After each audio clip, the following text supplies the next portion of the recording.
Hi, this is Aaron Azrod, and welcome to the 133rd episode of the Truth Island podcast. According to Occam's razor, it is often the simplest theory or solution that is the answer. For example, it would be foolish to hypothesize that a secret cabal of space aliens prevented you from getting a promotion at work when your last two performance reviews were not too stellar.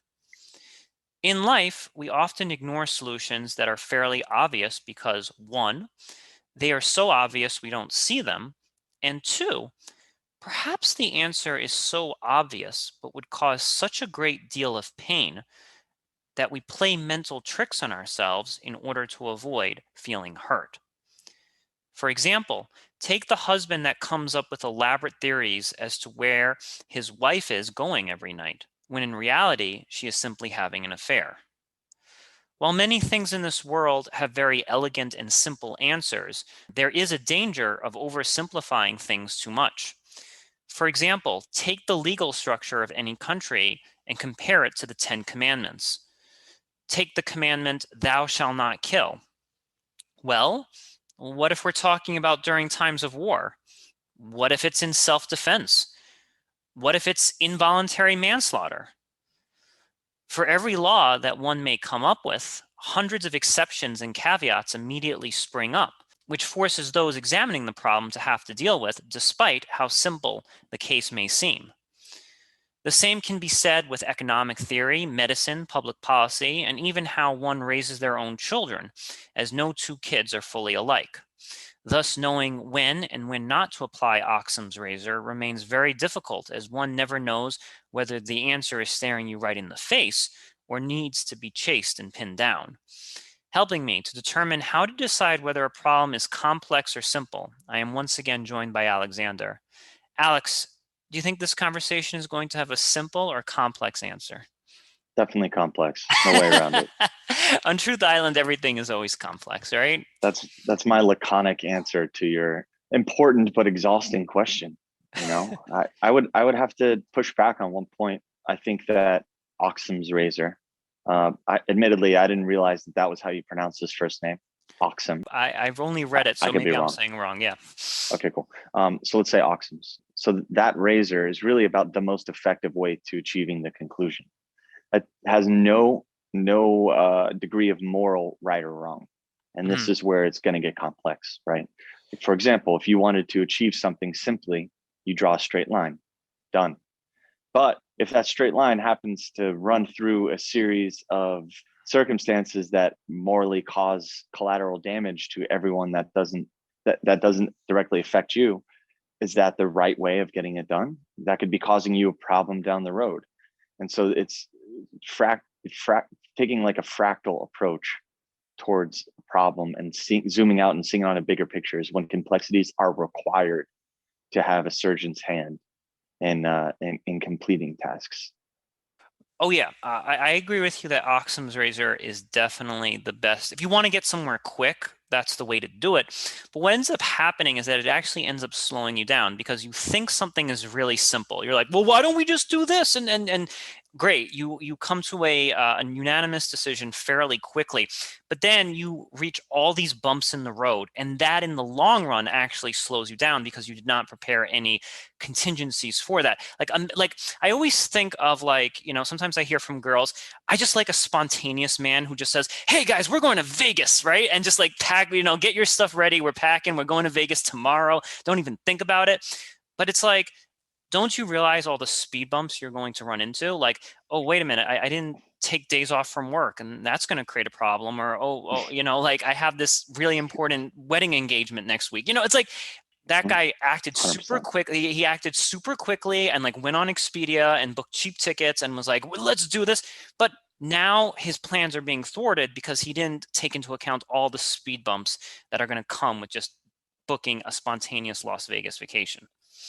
100%. And this is why I love Star Wars, is because it breaks down the advantages of the dark side, which is essentially Occam's razor 100% of your life, regardless of consequences, right? Take the direct short route. You will succeed that way. It's a fact. You will succeed that way.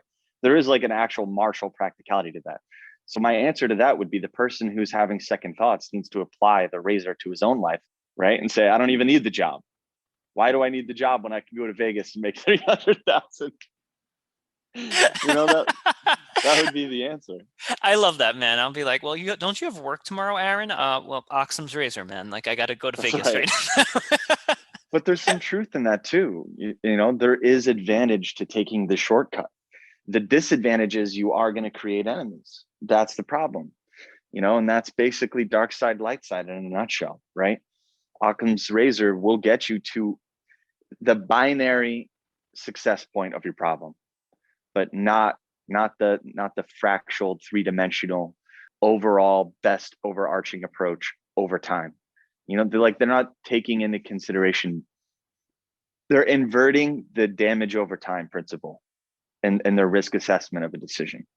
See, a person who understands the larger picture, more of a visionary, knows that the amount of time in between the beginning and the end point is relative to how I need to negotiate my success. Whereas the person who's looking at a short term is saying the time that it takes for me to achieve a single success point is how much risk I need to take, right? And that's the difference between a pragmatist and a visionary. The pragmatic person is going to say, well, there will be no idea if I don't succeed in climbing up the vertebrate spinal columns, column by column, vertebra by vertebra, and just achieving multiple short-term goals to get to my success. But the visionary is going to say, yeah, that's all well and good once you have a skeleton, but you don't want scoliosis. So So it's an interesting argument. So it's funny because I think that the over analytical thinkers could definitely just benefit from just making some quicker decisions, right? Like they are definitely in need of slowing of hastening their thought process in order to arrive at quicker. They need more spontaneity. They need to be like, well, I don't have all the details on this, but let's just do it anyway. And then the people who are brash and just, plan Las Vegas vacations a day before, they need to kind of slow down and actually think more critically and more analytically. And I think both sides could benefit from a part of what the other has to offer. I think there's also just things in life, though, like some topics require really, really brash decision making, and others are more complicated. And I think in my intro, I kind of alluded to this, where it's like if your wife is cheating on you or something like that, Mm-hmm. right?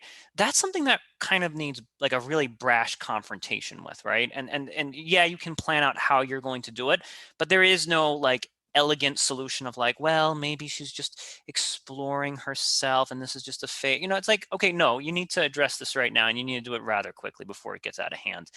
But with something like the legal system, for example, we can't just be like guilty, guilty, you kill, we have to look at the circumstances. Even, people think that all murder cases are black and white. And I'm like, really?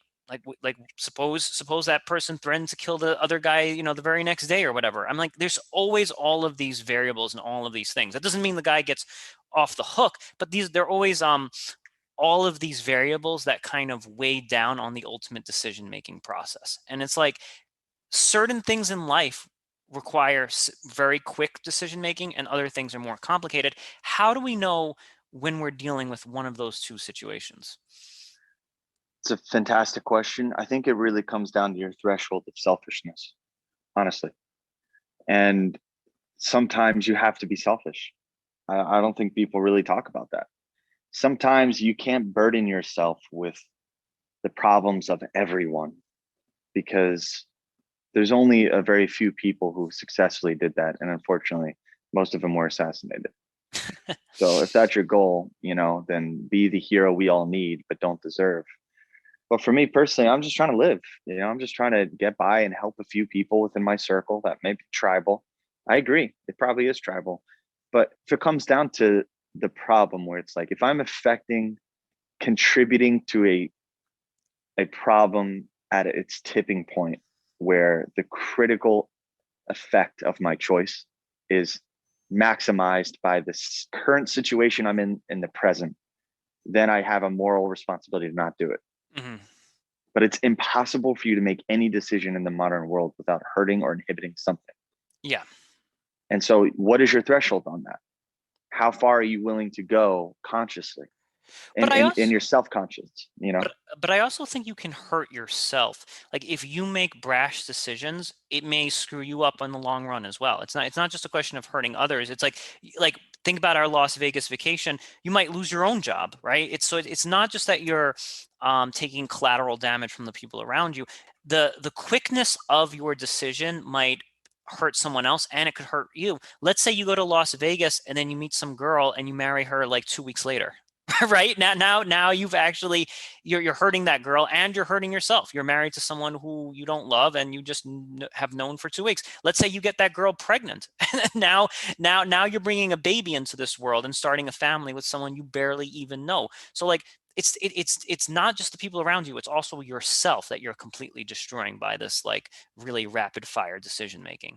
Yes, but also no. And what I mean by that is brashness is only relative to your lifespan, right? The closer people get to death, the less they have to lose. The trick is that we don't know when we're going to die.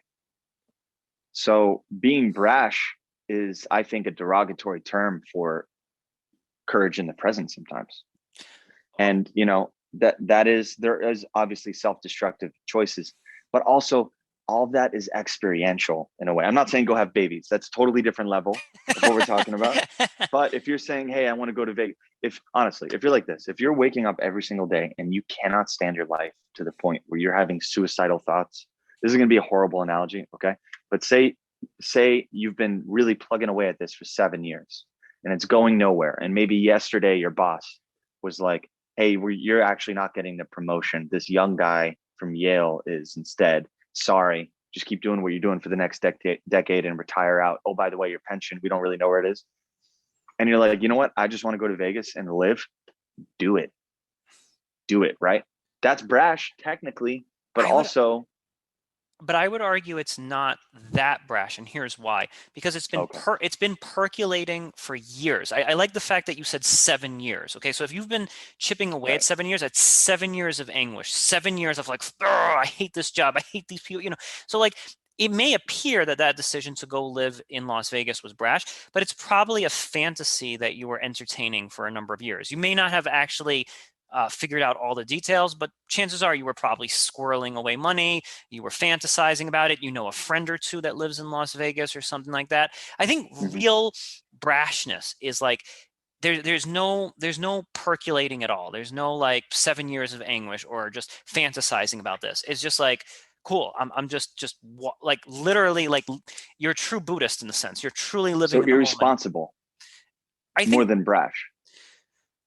I think there is probably an element of being irresponsible. It's not like, let's say you go to a restaurant and you don't really look at the menu. You just go to the restaurant Right. and be like, I'll take whatever the chef recommends. Okay, that's brash. But what's the worst that can happen? You're served a platter of food that you don't particularly like, right? Like it's brash. It's brash to go to a restaurant, not look at the menu and just say whatever the chef recommends, and cool. And it's like badass and like macho or whatever. Maybe your date's impressed by that kind of stuff. Like, oh, he'll eat anything that comes out from the chef. Damn Cool. right. Just kidding. I'm a big, I'm Just a wanted to big, make that dirty. I'm big man. I'm gonna eat these like chicken fingers like there's no tomorrow. Uh, so there's brashness in there, but yes, there's no substantial risk involved with that kind of decision. So I think you actually just pointed out something here. If there's substantial risk involved with your decision making, I think that's a good indicator right from the get-go that this is probably going to be an over analytical problem, right? Like if there is risk associated with your Mm. decision, this is a decision that is going to require some degree of analytical thinking. It's not something that can be decided on a capricious whim. Okay, so I can give you an example of when I was called brash and I did something fairly irresponsible, and it was one of the best decisions I've ever made. Sure. I was down on my life. Like I didn't feel there was much of it, and I just decided in a 2 week period to get a motorcycle license, and then I bought a Ducati and I loaded it up, and I traveled 30 days cross country living out of a bag. Almost blew all my money out. Never owned a motorcycle before. My training was on a bicycle, and Nice. then in a parking lot on a Harley. And then I bought a Ducati Multistrada and went all the way. down the Appalachian Mountains to North Carolina, cut over to Kentucky, through Missouri to Colorado to Wyoming, back down to Colorado, Arizona, Utah, all of it, all the way to Texas. And then I flew. And everyone was like, "This is so brash. What are you doing? You're going to die. Like, are you crazy? You don't know how to ride a motorcycle. What's wrong with you? Do you have the money for this?" And I'm like, "No, I don't know how to ride a motorcycle. No, I don't have the money for this, but I'm doing it anyway." And let me tell you, the exhilaration and the feeling of freedom reminded me why I live. Mm. And sometimes the modern world complicates you with responsibilities and like fractal thinking, and it basically sludges your possibilities to death. You know, it's like being under the belly of a slug as it rolls over you. It takes forever. You will get out of it, but you know that can sometimes be the framework of thinking, and sometimes that just takes drastic brash action. I mean, there is a reason why there's a correlation between courage and brashness. There is a reason for that. Like, perfect example, Beowulf, incredibly brash, lands on a shore, meets a bunch of people who are terrified by a monster, gets butt ass naked and drunk, and waits for him. I mean, that's pretty brash, right? But we idolize these types of people. So Occam's razor can sometimes take care of it in that manner. The problem is that in the modern world, we now have a long tail, a much longer tail of what to think about. Absolutely. And I think we talked about this motorcycle journey of yours once before. And you were like, when you did this, you were a bit younger than you are now. You don't, full transparency, you don't have a wife or kids or anything like that. Now I'm sure there were some degree of risk. I'm sure there's a job that you left and some obligation that was left behind, but not to the point of like, you're going to come home a month later and your wife and kids are in a shelter or something like that. Right. Like, so Oof, yeah. it was a brash, badass, cool move, by the way. I really admire it.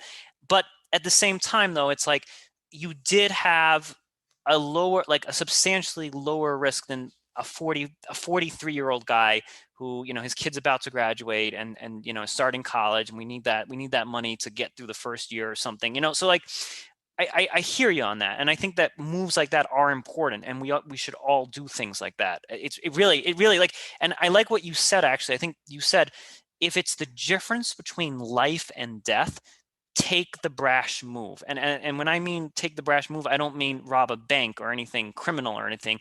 But if this Las Vegas vacation is going to be the difference between life and death, it's going to make Mm-hmm. life all worth it again, then take the move, man. Like, it's totally worth it to live with a few consequences down the line. So when I think of brashness, there's two things that come to mind here. The first thing is the Cuban Missile Crisis, right? Mm-hmm. JFK is president right now. Cuba is building bombs, and within a matter of weeks, Kennedy's like, let's circle the damn island. We're going to create a blockade. We're going to prevent anything from coming here. Brash move, by the way. Like, totally, Yeah. we had no idea how the Cuban Missile Crisis was going to go down. It could have been nuclear holocaust. It could have been so Yeah. many things. There's even this story about this like Russian submarine captain or whatever, admiral or whoever was being That's true ordered. story. Yeah, he was being ordered to actually like fire something, and that could have led to like nuclear holocaust, but he just did not listen to the instructions coming from Moscow, and his better instincts took over, and the crisis was averted. But brash move, man, could have gone like totally sour, but totally Mm. acted quickly. And there were other options. Like, Kennedy could have gone to the UN and said, "Oh, we need to have diplomatic ties," or whatever. No, it was like, we're building a blockade. End of story. And it worked out wonderfully. And he's a hero. And Kennedy's like a hero for doing that. Yeah. Now you take something like Vietnam, where it's like, why did we enter Vietnam? Well, something called the domino theory and the Gulf Mm-hmm. of Tonkin resolution. And it's like, that was not really thought out at all, right? The domino theory. Well, if one country falls communist, the rest will as well. I'm like, no, man. Did you actually talk about this? Did you actually think? Did you find case studies in history where that was the case? Mm-hmm. Did you do any legwork whatsoever? Did you bother polling the population of Vietnam and saying how many Mm-hmm. were pro-communist, how many were pro-democratic? Like, you didn't do any preliminary research at all. We could even extend that to like invading Iraq. Oh, well, there's Mm-hmm. weapons of mass destruction. It's like, did you really look over every damn rock possible and find those things and have really solid evidence? And this is where you can have consequences that last for decades. decades and decades and decades and decades of Yes. consequence. And the brash person is going to be like, well, hey man, domino theory, let's, that's how we roll around here. And it's like, great, 15 years later, we're still in this country, and we're still, we're killing the natives of this country, and our own soldiers Yeah. are dying. It's It's terrible. awful. And Yeah. we lost.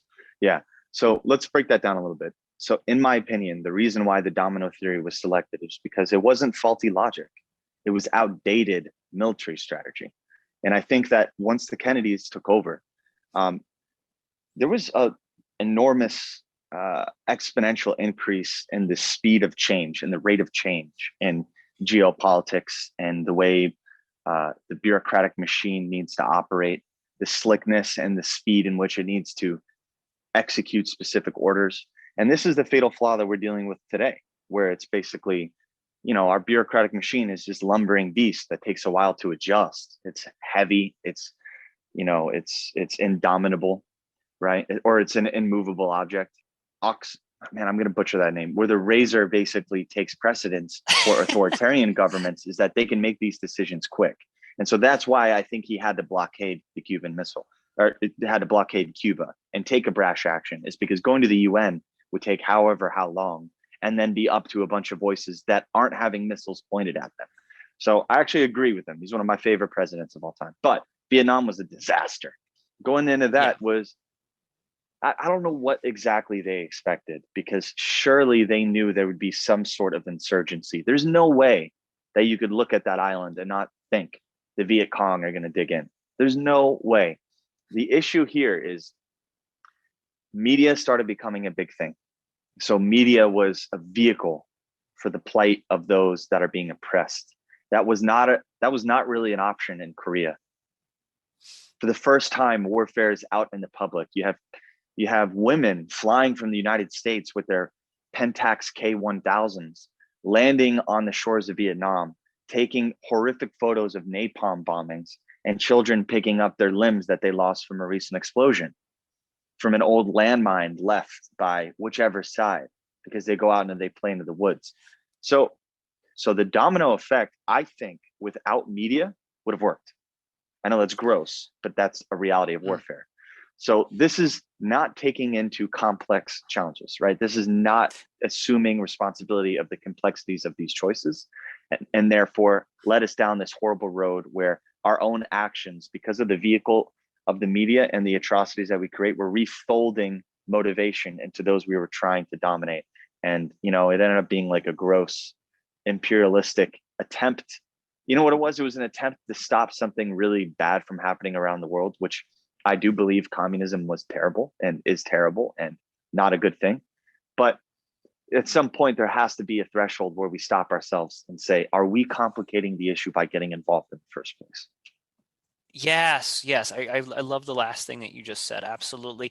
I think also just acknowledgement that this is a complicated issue. Like I'm obviously, neither one of us is old enough to remember Vietnam, but I'm sure that at that time there were people that, disagreed with McNamara, and disagreed with, like, hey, the French weren't really successful in there. This isn't really a good idea. It looks like 70% are pro-communist. It's just, this isn't like fertile ground. Whereas when you look at, like, let's say the Marshall Plan was predominantly used in Western European countries where there was already a strong pro-democratic inclination already there. Like, the people Mm-hmm. in Western Europe wanted to be democratic, so it was a little bit more clear cut. Whereas a country with Vietnam, forget about who was right or who was wrong.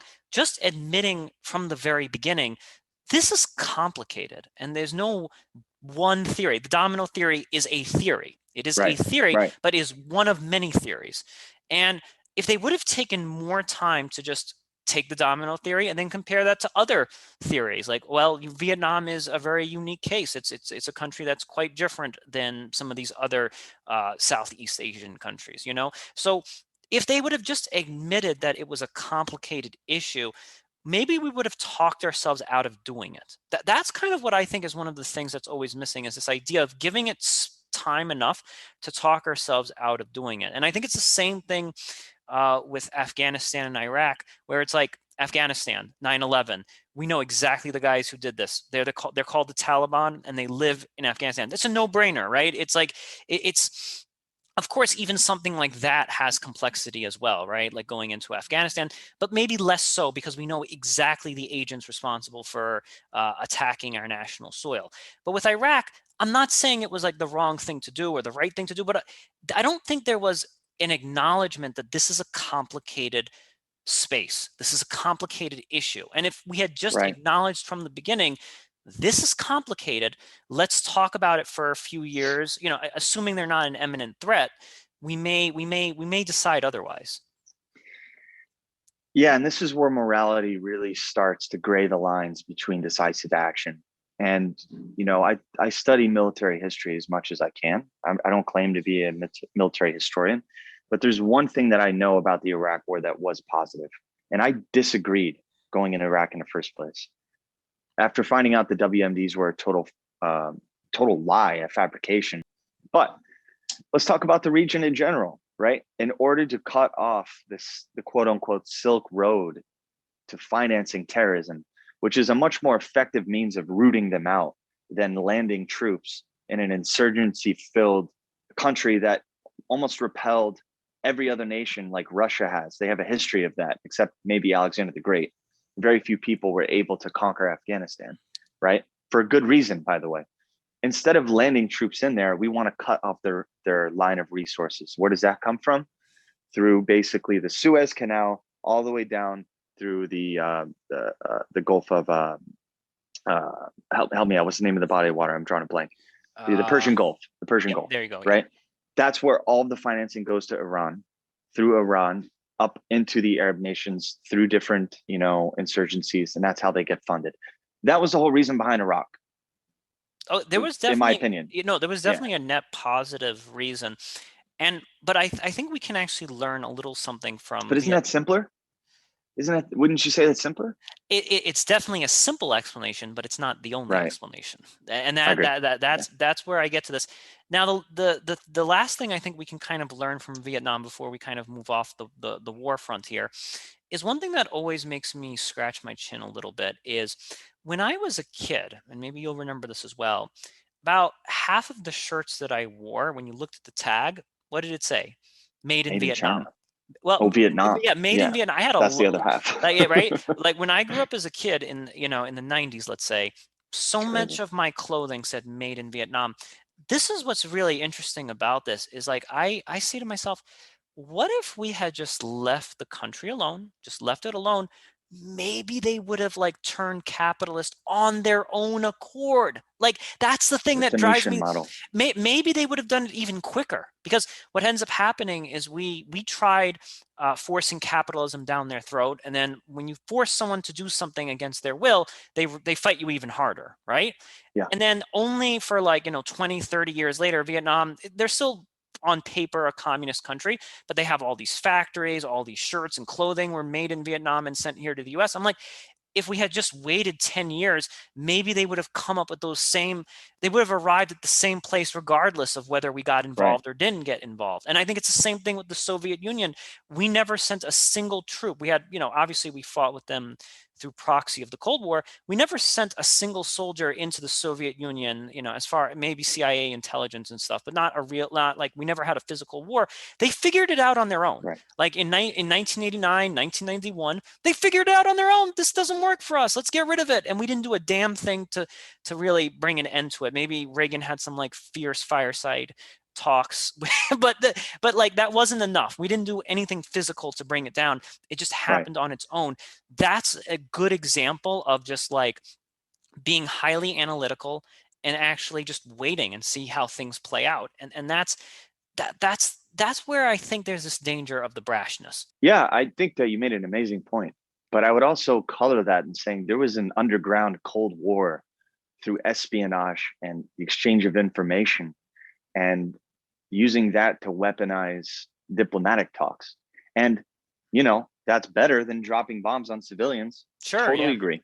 Yeah. Totally agree. The issue is that Germany was an involved nation. So what do you do when you're dealing with an insurgency and a terrorist organization within a country, not an actual nation state itself.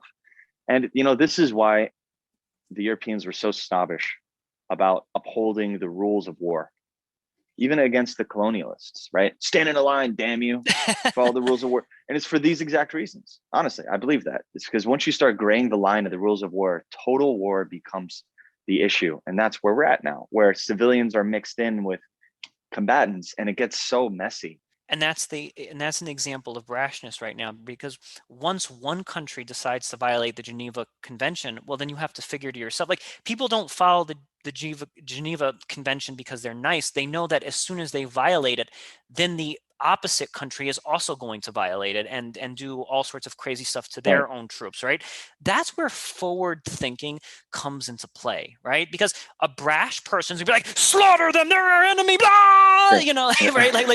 Like some kind of Spartan warrior, just like, Right. like let me kill his, right? But the over analytical thinker would be like, I don't know if that's such a good idea, my friend, because what if some of our guys get caught and they're become POWs? We don't want them to be tortured. My friend Charlie has just been captured. I don't want to see him being tortured or whatever. That's where, Right. like, over analytical thinking kind of comes into play. I want to kind of get off a little bit from war, just Yeah. and sort of think about this in terms of our own lives. It's like, Yeah. I'm wondering how it is. I'm trying to come up with this, because I'm going to be honest with you. I'm definitely an over analytical thinker. You don't start a philosophy podcast without being one. And Yeah. I'm wondering, like, how do I check myself when I'm overthinking? Because I had this one teacher come up to me once and said, Aaron, you're just overthinking it. And when he said it, for whatever reason, he was just right. Like when I Yeah. heard those words, I was like, dude, you're completely right. I am overthinking this. So I'm wondering if you have any advice, since you do have the brashness to go for cool ass, like, motorcycle rides. What advice would you give an over analytical thinker to kind of loosen up a little bit? Well, I would be remiss if I didn't highlight the hypocritical nature of my response as an overthinker myself. So, little disclaimer there.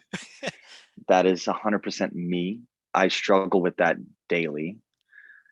So, I'll just regurgitate the advice that I've tried to swallow my entire life into figuring out how to do that. Really, I think it just comes down to knowing what your priorities are and having almost like a monolithic hierarchy in your mind in terms of what those things are. And that's just a cold way of bracketing your choices in terms of, is this my primary initiative? Is this my secondary initiative? Is this my third initiative? No, it's Hmm. none of those three things, then it's expendable.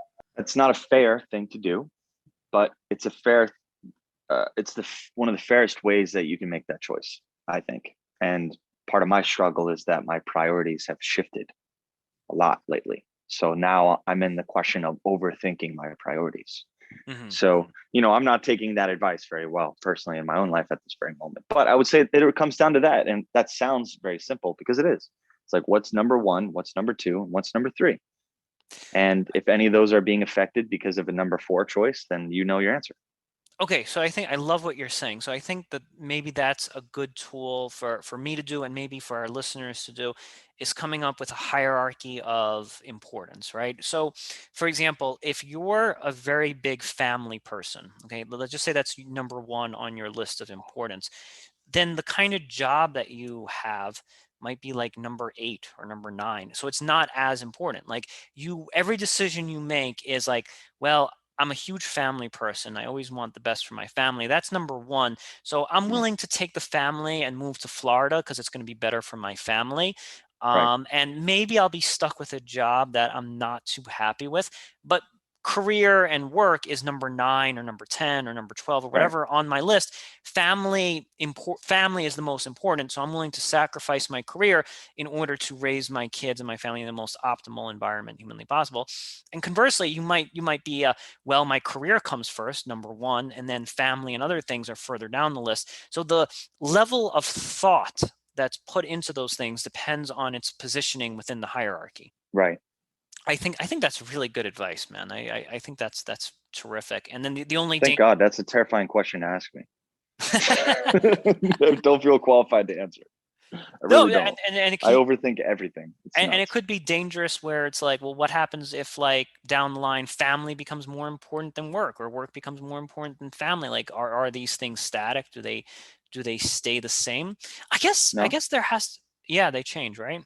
I think they should change, but I think, it's important to get an ROI on your choices. Like to if you've doubled down to a point and it's a negligible difference in priority, then you may as well get your return on investment. That's a cold way of looking at it too.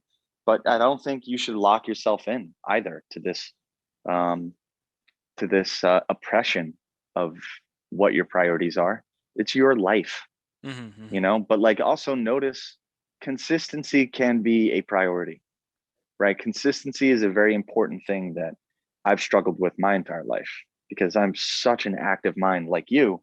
I bounce around and have all these like entrepreneurial ideas, and then I go try to start a business, and then I get this dream team set up, and then there's always the issue of following through and getting it completed.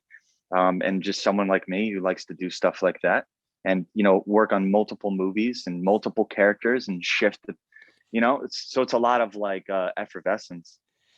Consistency is the hardest thing. So that can be a priority too.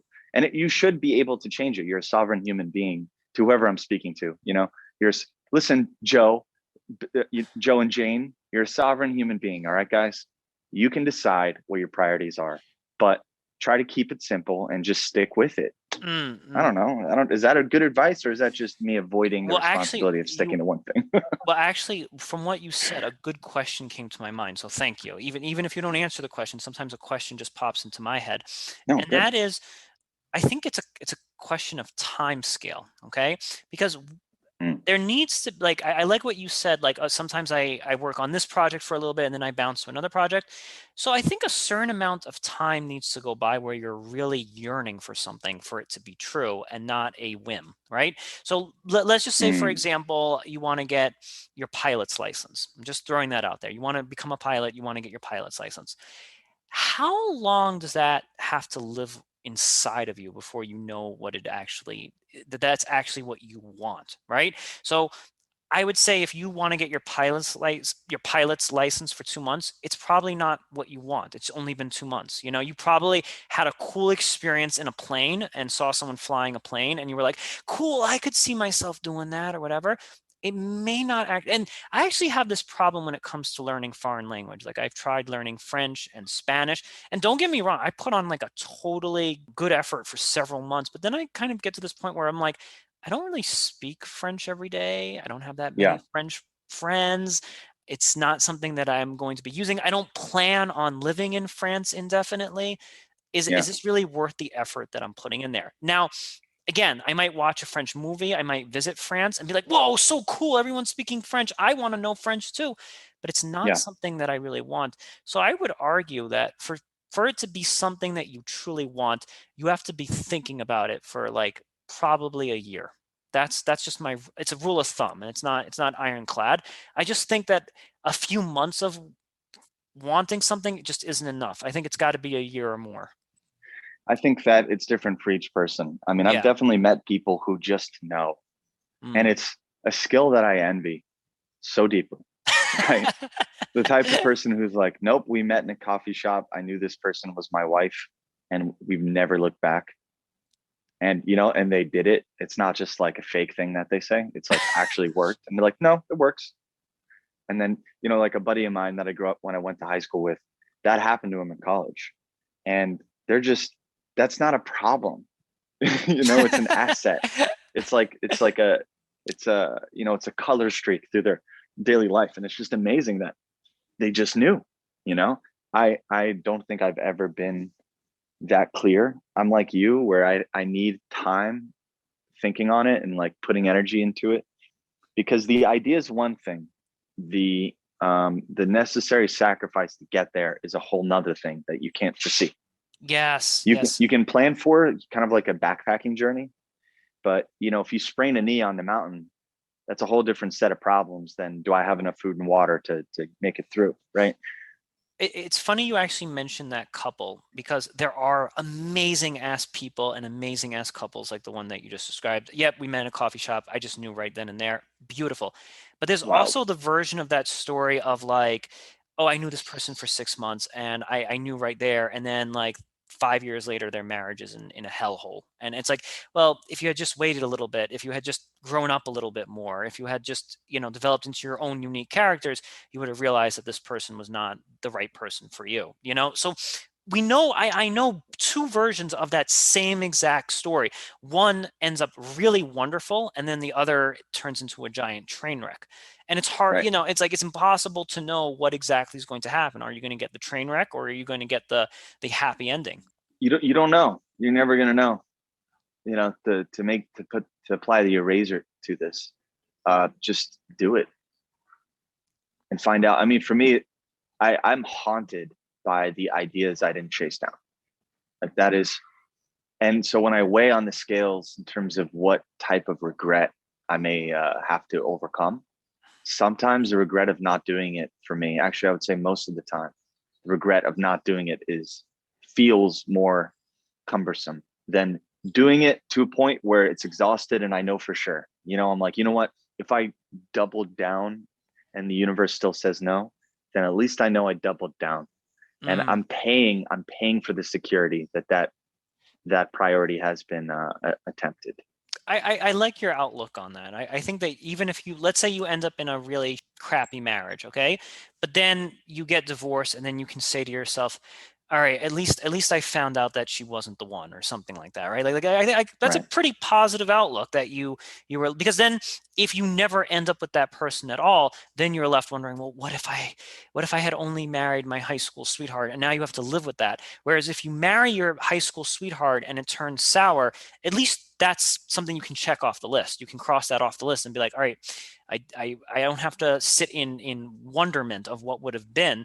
I Right. experienced it. It just didn't work out. You might be onto something that might actually be better to live with. I don't know if we feel that way about Vietnam. Like, oh, okay, well, at least we found out what, Right. right? Yeah. I Putting don't in in know. that category is like, ugh. Yeah. So I think maybe to kind of close this out here, I think the biggest caveat is, if you have to really think you want something in order to take that leap of faith. And then when you Yeah. think you really want something, and again, we can argue what the appropriate amount of time is, then you should probably just do it, right? Like, so if I know, yeah, this is definitely what I want, you're going to have regret if you don't do it. Now, that doesn't mean it's Right. going to be a success, but you ought to do it anyway, even if it becomes a volcano Right. disaster. Right. So, but I think that giving yourself space to really know, this is what I want, and then periodically holding yourself accountable. Like, well, wait a minute, last month you wanted to be a clown, now you want to be a sumo wrestler. Like, you have to track your thoughts. That's why journaling is so important. You have to journal your thoughts and make sure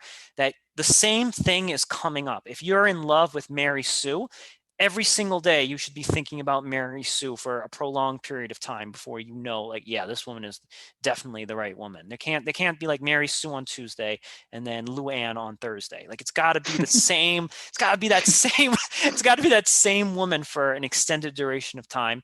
And then once you know, act upon it. I think that's some good advice. Alex, thank you so much for being on the show today. Thank you. This concludes the 133rd episode of the Truth Island podcast. I'm Aaron Azrod.